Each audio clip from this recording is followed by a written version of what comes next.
Good evening, everyone. During this class, I'll just give you an overview of ocular microbiology, especially the basics of diagnostic ocular microbiology, especially which our lab is involved in.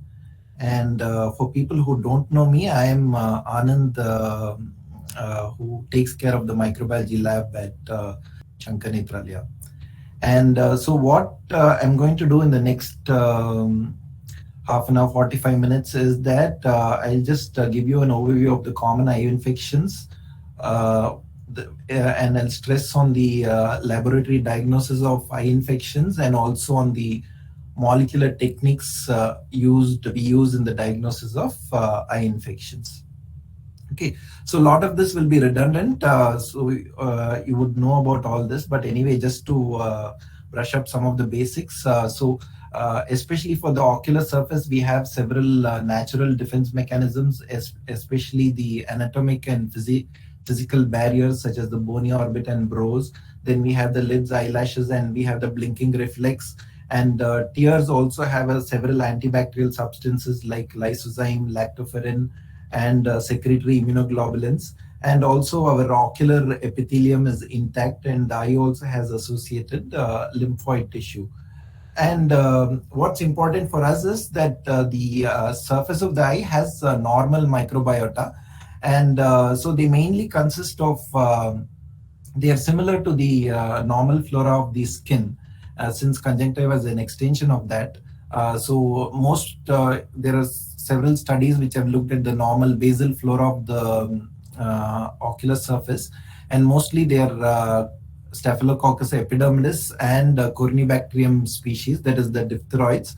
And also we have Propionibacterium. The new name is Cutibacterium. So Cutibacterium acne is one of the most common components of the normal flora of the eye. And these are very transient. So unlike in gut and all that, the levels are very low, and also they are quite transient. And so we can classify infections of the eye into external ocular infections and intraocular infections. So as you're all aware, we have, depending on the area of the part of the eye which is involved, you have conjunctivitis, scleritis, keratitis, blepharitis, dacryocystitis, canaliculitis, cellulitis.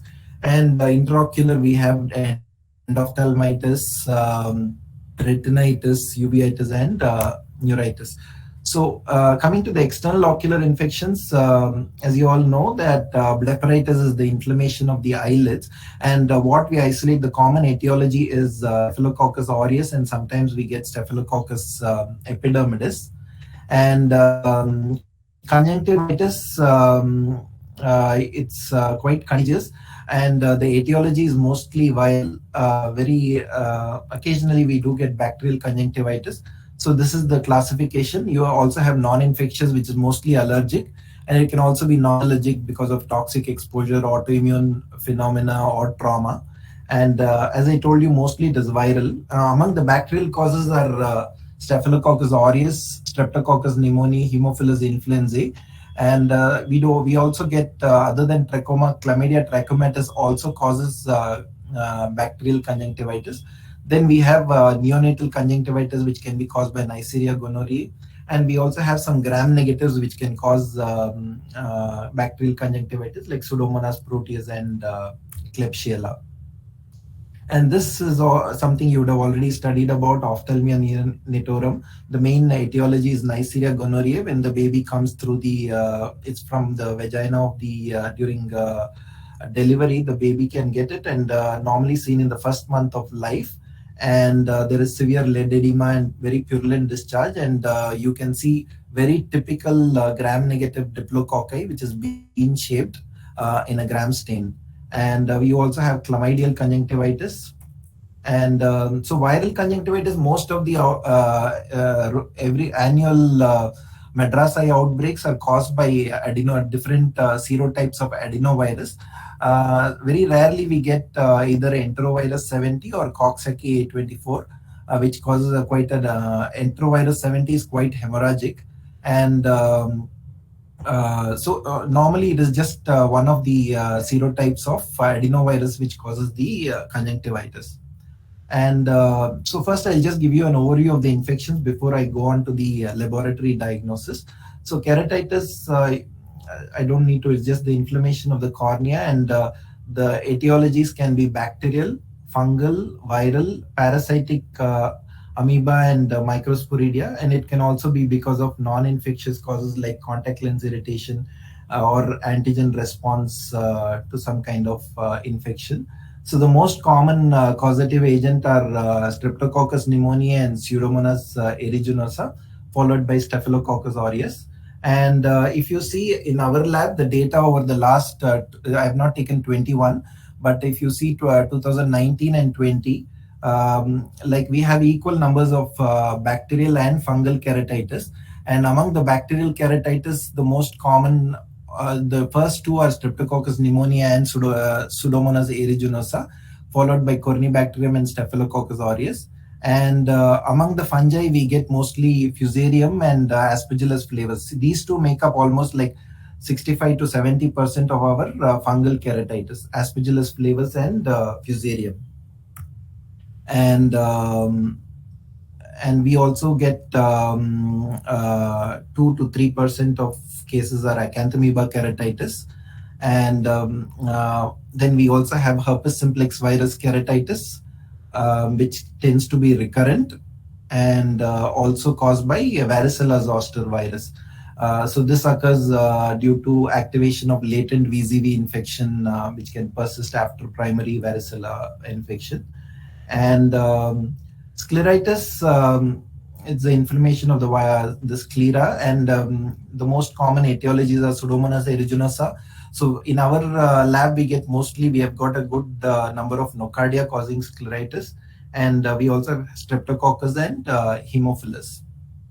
And orbital cellulitis is the acute infection of the tissues around the eye. And again, the most common organism we get is Staphylococcus aureus, followed by beta hemolytic streptococci, that is Strep pyogenes, and Strep pneumonia and Haemophilus influenzae. And then we also have infections of the nasolacrimal system, which is the canaliculus. When it is infected, it's called canaliculitis and dacryocystitis.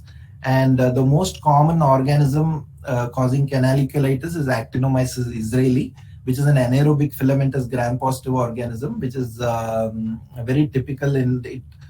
It comes in the form of sulfur granules when the pus is discharged from the canaliculus. And we also get Staphylococcus, Corynebacterium, and sometimes even Candida. And dacryocystitis is the inflammation of the lacrimal sac, and when there is especially obstruction of the nasolacrimal duct. And here, unlike, there are very few anaerobic organisms which cause dacryocystitis, unlike canaliculitis, where we get a good number of anaerobic organisms. Here, mostly it's Pseudomonas aeruginosa or Staphylococcus aureus or Strep pneumoniae. And coming to the intraocular infections, as you're all aware, endophthalmitis is the infection of the ocular cavity, and mostly caused by bacteria and fungi. And they are classified based on the mode of entry and type of agent. So exogenous, when the microorganisms are introduced into the eye from the environment, they are called exogenous endophthalmitis. So most of our endophthalmitis is post-operative, which follows the most common type of surgery, which is cataract surgery. And we have post-traumatic endophthalmitis, which follows trauma with some kind of vegetable object or any kind of foreign object. And endogenous endophthalmitis is caused by hematogenous spread of organism when they cross the blood-retinal barrier and get into the eye. But the source of infection is elsewhere. And post-operative endophthalmitis is the most common cause of like what we see in our OPD. And the incidence after cataract surgery is, there are not too much data from India, but whoever published it, it's between 0.02 to 0.09, the recent publication. But we have a good record in Western literature, and it's come down over the last few decades from 0.4 to 0.04 among all the surgeries. And the source of infection in post-operative endophthalmitis is generally the patient's ocular flora. And in case of systemic infection, it could be some sepsis elsewhere in the body. And in postoperative, it can also be some kind of irrigating fluid or intraocular lenses or surgical instruments which are used, or the source can thus be the surgeon or the OT staff themselves, or the environment in the OT, which can harbor foci of organisms which can gain entry into the eye intraoperatively. So these are the various predisposing factors for postoperative endophthalmitis. And so depending on the time of onset of symptoms, we have acute, delayed, and chronic. And we can also have non-infectious because of toxic lens syndrome or immune reaction to the lens. And I won't go into the symptoms. And again, if you see the etiology, the most common etiology is Staphylococcus aureus.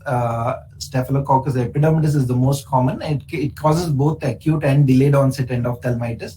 The next is Staph aureus, and then we have different types of Streptococcus. Streptococcus species, especially pneumonia and viridin streptococci, they tend to be associated with bleb-related endophthalmitis.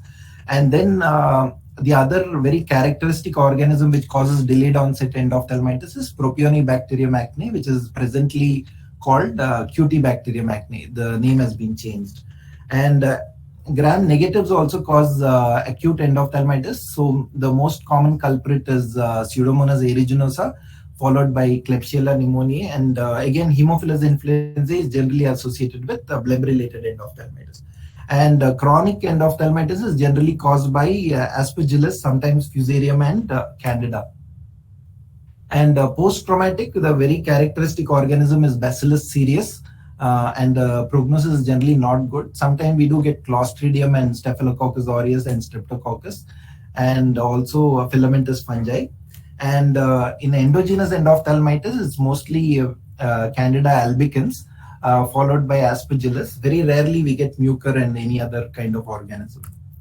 So coming to the main part of the talk, which is the laboratory diagnosis of ocular infections, which we are involved in. So why do we exist? That is, what does the lab help the clinician in? So the reason is a single clinical syndrome, say conjunctivitis or endophthalmitis, it can result from any one of the pathogens. It can be bacterial, sometimes it can be viral, or it can be fungal. So always there is a challenge in the diagnosis and the treatment. So you have to depend on laboratory tests for the accurate diagnosis so that the appropriate treatment can be initiated. So a clinical microbiology lab, it tests specimens from patients for microorganisms that are likely to be the cause of the illness, and we provide information about the in vitro sensitivity of the organism to antimicrobial drugs.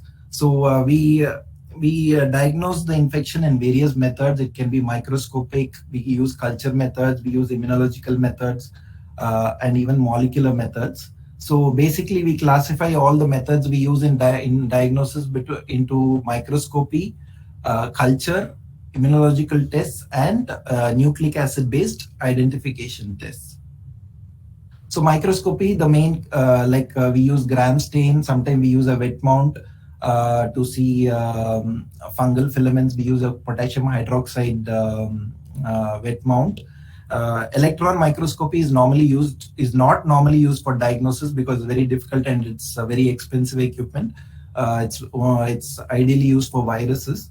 And culture, we use different kinds of media, blood agar, McConkey, and we can also grow viruses in cell culture. And the immunological tests, we use immunofluorescence, hemagglutination test, Western blot, and the most common test we use is ELISA. So, and we also use now, recently we rely more on molecular techniques which detect the DNA or the RNA of the organism. We amplify the nucleic acid by most commonly used technique is PCR. And I'll dwell a little more on each of these. And in our laboratory, because ours is mainly ocular, we receive different kinds of specimens. External ocular specimen, we get conjunctival swabs, corneal scraping, very rarely conjunctival scraping. Then in intraocular, we get AC-tap, vitreous aspirate, and we also get other specimens like iris tissue, the donor corneoscleral rim, eviscerated material, and intraocular lens, contact lens, canalicular, different kinds of pus from different parts of the eye. And so what we do is we, for conjunctival swab, the swab is collected in the main lab, and it's inoculated in, the transport medium used is Hank's balanced salt solution, and smears are also made on the side of the patient, and then it is sent to the microbiology lab, where we culture this swab onto blood agar and chocolate agar, as well as brucella blood agar for anaerobes. And we also streak Staphylococcus aureus in between for the growth of Haemophilus. Then the plates are incubated up to 48 hours. Anaerobes are incubated for longer, up to 12 days before we give the report. And other than looking at gram stain, we can also look for viruses, where initially, a few years back, we were doing immunofluorescence. Now we have completely changed over to molecular techniques. So we mainly rely on PCR for diagnosis of viral infections. And with regard to corneal scraping, again, the technician brings the plates to the OPD, and the clinician inoculates the scraping onto blood agar, chocolate agar, all in C-shaped curves. And it's brought back to the lab, where it is incubated. So if you're suspecting just bacterial, we put blood agar, chocolate agar, and brucella blood agar and the liquid media. If acanthamoeba is suspected, we use non-nutrient agar. So it is brought to the lab and it is overlaid with E. coli. And in case any viral etiology is suspected, we put it in either Hank's balanced salt solution or MEM. Again, it can be cultured, or just the scraping can be collected in a sterile tube, and PCR can be initiated with that. And so this is the direct smear. When we collect a scraping, we do a gram stain for detecting bacteria, and we can do a KOH calcofluor stain. So basically the principle of KOH calcofluor is potassium hydroxide, it digests all the human cells, that is the host tissue. Fungal cell walls are resistant to potassium hydroxide, and calcofluor white is specific for chitin and cellulose on the fungal cell walls.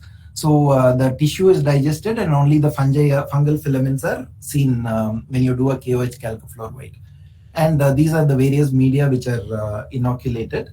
So this is the standard set of media: blood agar, chocolate agar, Seborrhoeic dextrose agar for fungi, and also McConkey to differentiate lactose and non-lactose fermenters. And we use the brain heart infusion broth for bacteria, aerobic bacteria and facultative anaerobes, and thioglycolate for anaerobes, and non-nutrient agar for acanthamoeba. So these are just some sample pictures, recent some gram stain. So this is on top, you can see a gram stain with plenty of gram-positive cocci looking like Staphylococcus. Then in case if I think this is marked wrong. So this actually is, it's marked wrong. It's atypical mycobacteria. The leftmost is atypical mycobacteria. Then in the center, you can see an acid-fast staining of Nocardia. So Nocardia are filamentous acid-fast organisms. And the rightmost slide are Microsporidia. So all these we use different percentages of sulfuric acid. So for atypical mycobacteria, we use 5% or 25% sulfuric acid for decolorization. Nocardia, we use 1% sulfuric acid, and Microsporidia, we use 0.5% sulfuric acid. So it's very important to, if the clinician is suspecting, that they ask for the AFB stain. And these are pictures of the KOH calcofluor white, where we see the fungal filaments. We also use KOH calcofluor to see acanthamoeba cysts, where you can see a double-walled cyst. And also we see Microsporidia in the KOH calcofluor white staining. And so this is called the Jones criteria for interpreting culture of corneal scraping or intraocular specimens. So if the same organism is observed in more than one culture media, and if there is confluent growth at the site of inoculation of one solid media, and if there is growth on one media and we are also seeing it in direct smear. So these are the criteria for reporting a culture as positive.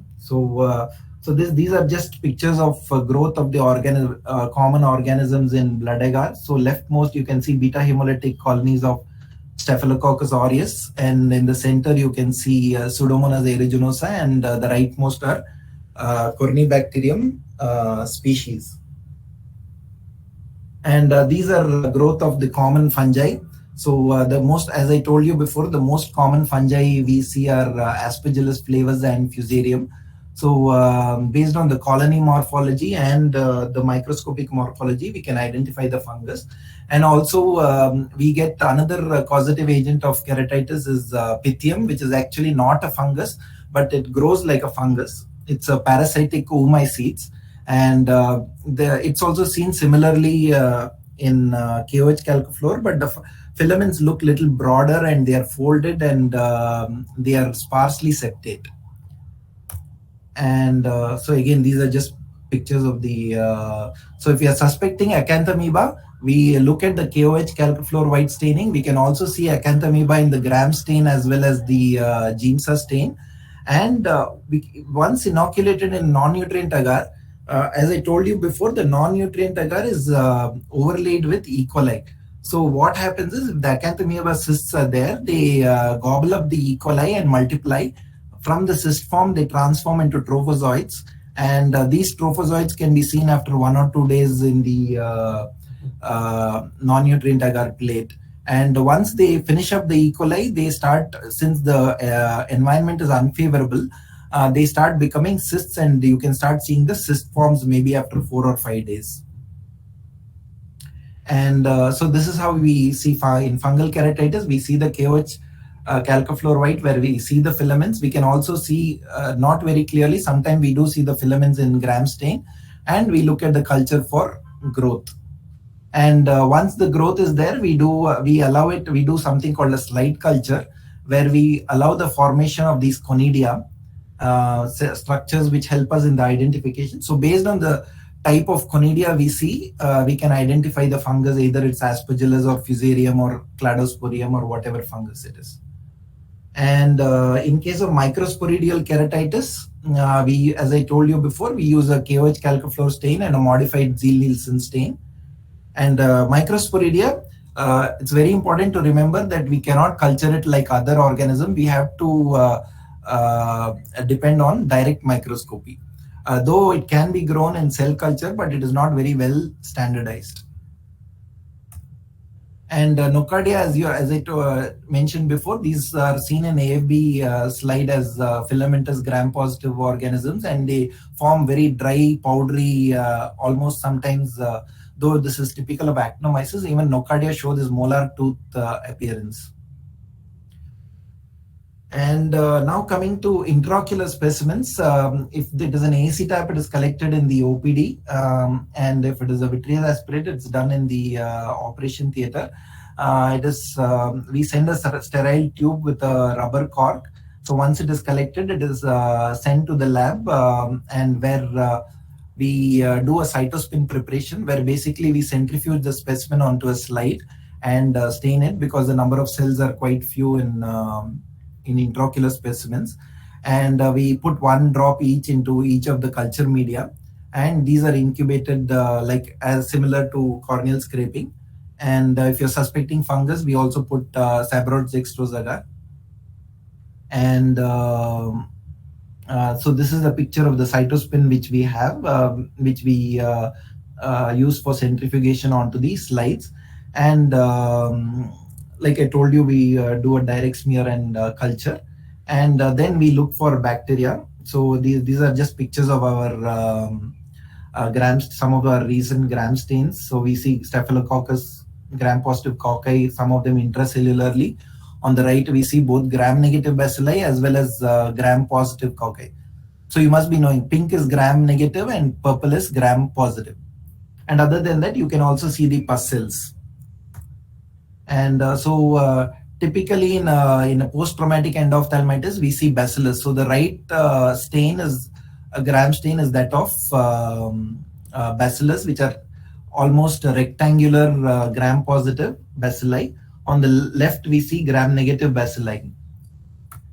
And this is how we see fungal filaments. And the right are, it shows yeast cells which are forming.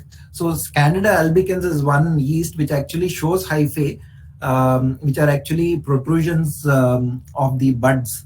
And so these are look like hyphae, but they are not actually hyphae. So they are called pseudo hyphae. So this is very typical of Candida albicans.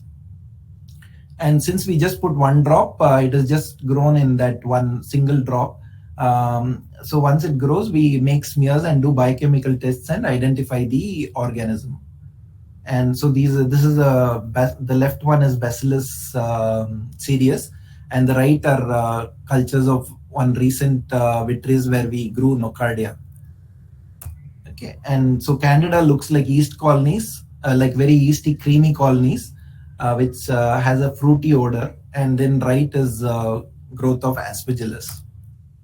And in addition to intraocular specimens, we also get iris tissue. The protocol is the same. We just culture it in liquid and solid media, and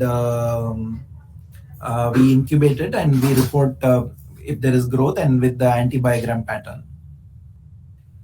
And with regard to ocular virology, a lot has changed in the recent few years, but what we were doing before, and we still continue to do it if asked for. So if we can, if any viral etiology is suspected in keratitis or in conjunctivitis, immunofluorescence can be done, where we specifically look for, we use antibodies specific for the virus, and these antibodies are tagged with fluorescent stain. And so wherever there is virus, it looks like normal tag which we use is FITC, which is fluorescein isothiocyanate.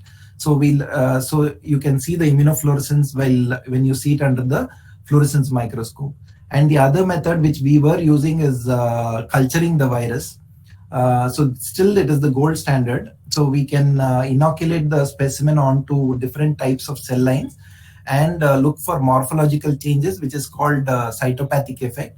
Once there is some sign of cytopathic effect, we can stain it for, depending on what virus we are looking for, like herpes simplex or varicella zoster or adenovirus. So this is what is cytopathic. So in a normal cell line, so this is Vero. Vero is a African green monkey kidney cell line. So once HSV is grown in the Vero cell line, you can start seeing these giant cells where multiple cells fuse together and form multinucleate giant cells, and they start showing rounding. And so this is growth of cytomegalovirus and varicella zoster virus. So the cell lines we normally use are Vero and Hep2. Vero is the African green monkey kidney cell line, and Hep2 is the human laryngeal carcinoma cell line, and HeLa is another cell line which is again a cervical carcinoma cell line. And chlamydia is also something which we do. We do antigen detection by immunofluorescence. We can also do serology, but again, just like for virus, we mainly depend on PCR. It's much easier to do right now. And so now we come to what our lab specializes in, which is the nucleic acid-based amplification methods. So the main advantage of using nucleic acid amplification methods is it can detect very low target copy numbers within a direct specimen, and it can also provide templates for post-amplification analysis. Like you want to do sequencing of the product later. So nucleic acid amplification methods, it's classified now with the COVID outbreak. You might be familiar with some of these terms. So you can do target amplification, probe amplification, or signal amplification. So the most common one is you amplify the gene of your interest by polymerase chain reaction. This is the most widely used technology in molecular diagnostics of infectious diseases. So basically here, the DNA template of your interest, you can duplicate it multiple times in a thermocycler, and you use a thermostable enzyme called tag DNA polymerase, which is from Thermus aquaticus. And so it generates, so each time there is an amplification, it exponentially multiplies. So you are basically left with millions of copies of the segments at the end of the PCR, where it goes for 30 to 35 cycles of PCR. So you need the components which you use are basically the DNA sample, the enzyme, the primers which will help you find your gene of interest, and you have a buffer. So you have denaturing, annealing, and extension. At the end of 30 to 35 cycles, you can visualize the amplified product on a agarose gel. And so this is an example of an agarose gel. So we always put positive and negative controls. So if the positive and negative controls don't work well, we don't take the PCR. We have to repeat it to find what is the problem. So we don't take into consideration the result if the controls haven't worked. So here you can see for EBV, you have the positive control. Negative control should be negative, positive control should be positive. And then you have two specimens, similarly with cytomegalovirus. So PCR also has different types. You must have, again, when you're sending to referral lab, there'll be some of the tests given. So you have a single step PCR, a nested PCR, multiplex, and a quantitative PCR. So the normal conventional PCR is the single step PCR, where there is just one target and one reaction, which goes for 20 to 30 cycles. So this is the most commonly used method. Then you have nested PCR, where you use two sets of primers in two successive PCR reactions. So this makes it more sensitive and also more specific. Then you also have broad range PCR. So here you're not detecting a specific organism. So sometimes we will have to use broad range primers which can target.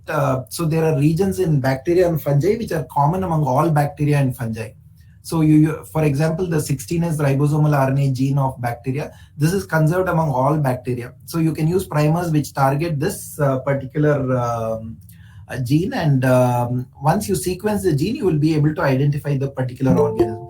So when we use these primers, it will amplify any bacterium or any fungus. And so this is and then we also have multiplex PCR. Multiplex PCR, basically in a single PCR reaction tube, you can detect multiple pathogens.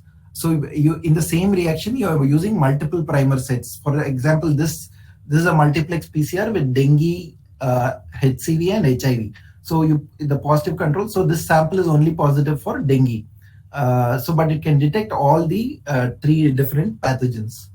So advantages, you can simultaneously detect multiple pathogens at one time. It is cost and time saving, but it can be a little less sensitive because all the primers can compete with each other. And you use RT-PCR. RT-PCR is reverse transcriptase PCR. It is useful for detecting RNA viruses like influenza and also the present SARS-CoV. And we can also use it to detect the mRNA or ribosomal RNA of bacteria.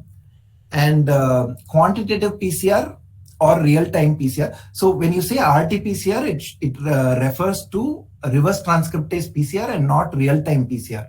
Real-time PCR is more accurately called as quantitative PCR. So this presently the terminology, there's a lot of confusion in this regard.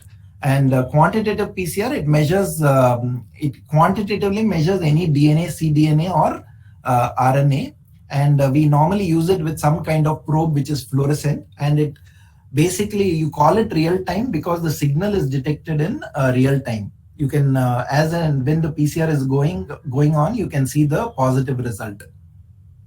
And this is performed in specialized thermal cyclers with fluorescent detection systems. And so this is how you see the peak. Now with the COVID pandemic going on, you must be familiar with the CT values. Here basically, when I told you that PCR product production happens in an exponential fashion where the doubling takes place at each cycle. So in real time, you can observe the amplification going on, and you can see the cycle number at which the amplification starts, and it will give a sigmoid curve. And the length of the lag is inversely proportional to the amount of the starting material. So this is how we see the results in a quantitative PCR. This is because of the fluorescence which is emitted by the dye when it is positive. So the input is inversely proportional to the threshold cycle. The lower the cycle, the higher the actual product. So when you get for example, in this figure, if the product amplification starts at 15, which is the CT value, that means there is more of the actual virus which you're looking for. If it is 30, means the amount of virus is much lesser because the amplification is actually starting much later. And these are some of the real-time machines which we are using.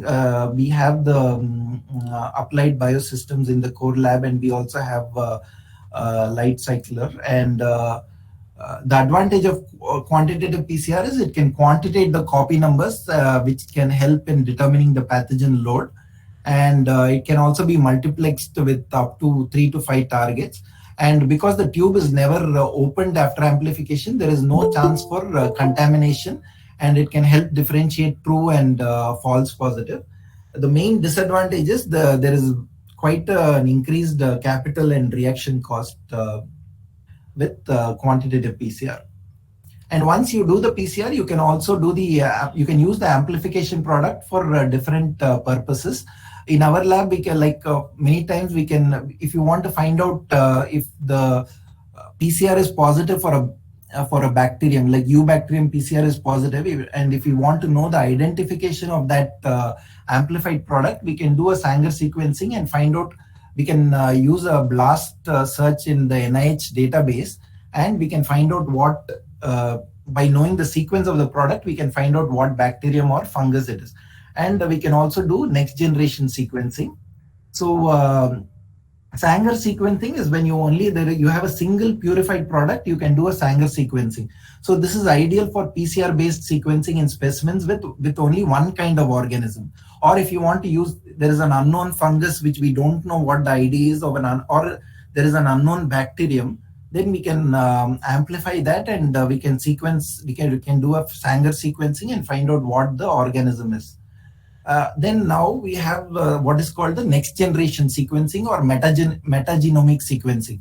So here what happens is, if there is a sample, it comprehensively analyzes all the genes from whatever is present in the sample. Like if you want to do the gut microbiome or the ocular microbiome, so if you use a next generation sequencing, it will sequence all the organisms in the product, in the actual sample.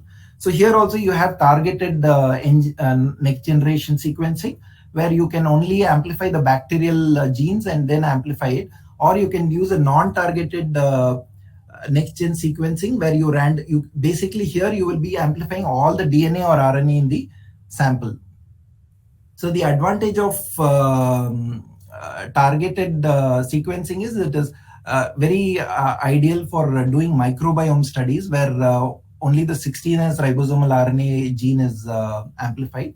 Non-targeted is basically hypothesis free. Non-targeted metagenomic means if you don't know, suppose you have a uveitis where there is you don't know the causative agent. So you can amplify all the DNA or RNA in the sample and find out, you can match the sequence with available databases and find out what is the organism. So you can find out new or unexpected organisms in the sample, and there is also potential for quantitation.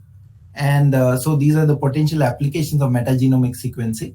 And so the samples which the tests which we do in our referral lab, so especially for ocular specimens, molecular techniques are very, very useful, because there is very low volume of sample, there is very low number of infectious agents, and many of our patients come after getting antimicrobial therapy elsewhere, so cultures are often negative in our setup. So PCR is very, very helpful in diagnosing the infection. So we have standardized for external ocular, we have PCRs for adenovirus, where we can even do the serotyping, and we have PCRs for chlamydia and acanthamoeba for different types of keratitis, especially herpes simplex virus. And also we have developed PCRs for detecting bacteria and fungi, and we can also find out what the specific bacteria or fungi is. And so all this was actually a part of my PhD topic when I did almost a couple of decades ago. And we also do different PCRs for viral retinitis, herpes simplex virus, cytomegalovirus, and varicella zoster virus. And we also have several assays where we can do the quantitation, especially for herpes viruses. This is very useful in immunocompromised patients, and especially for CMV.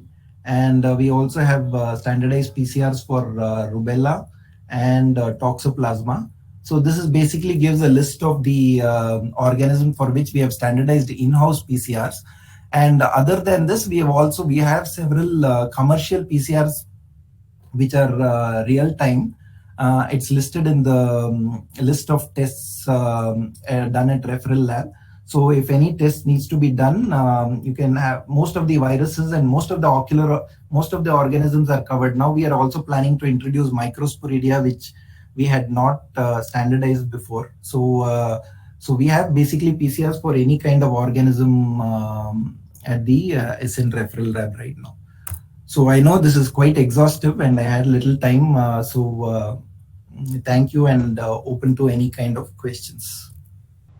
So, Dr. Anand, I think you called this a basic ocular microbiology class or something like that in the beginning, but I think for all of us, it was very, very comprehensive. I think for ophthalmologists, this is more than because this is the only chance I get to interact with the PG, so I thought I'll cover everything. No, it was covered. I think it's very well covered, and I don't think you left out anything at all. So anything which regarding the lab or anything specimens, what is the, and the other thing which I actually left out is that we also do a semi-quantitative culture for conjunctival swabs. This is basically done pre-operatively. So we have a threshold for each organism. And based on that, like depending on the ocular flora in the normal ocular flora, we have a threshold for each organism, depending on which we give it as significant or insignificant. So if there are a good number of colonies, like more than 100 for Staphylococcus epidermidis, we give it as significant. So this actually helps us whether like not to go in for surgery because the number of organisms are too heavy in the conjunctiva, and then we advise to go in for a topical antibiotic course and then go in for surgery. Hello, sir. Yeah. Sir, what is eugenomic sequencing? What did you say? Eugenomic sequencing. You mean for corneal? If the corneal scraping it comes negative, then we order for some time eugenomic sequencing. I think what you're telling is eubacterial. So eubacterial. Sorry. So the reason you call it as eubacteria is all bacteria are classified into archaebacteria and eubacteria. So all the human pathogens come under eubacteria, and so you use primers which target any bacterium. So basically these primers by PCR, it will be able to pick up any bacterium and it will tell you whether it is bacterial or not. But the problem with the corneal scraping is, since it is on the surface, we tend to get more false positives.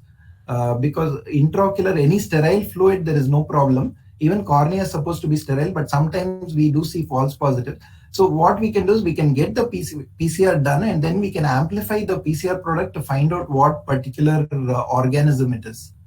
So if you can do a PCR followed by a sequencing, and it will tell you what organism it is. So that's what an eubacterial PCR means. Okay, thank you, sir. Yeah. So any questions, you're welcome to ask me. I'm always available in the lab. Yes, there's a question in the chat box about contact lens keratitis.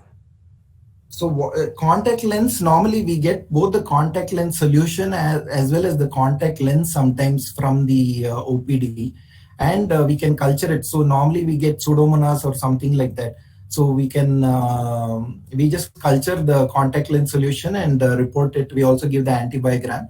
And also sometimes there is a matching. Suppose the patient has got keratitis, which is contact lens associated, we tend to isolate the same organism from the corneal scraping also.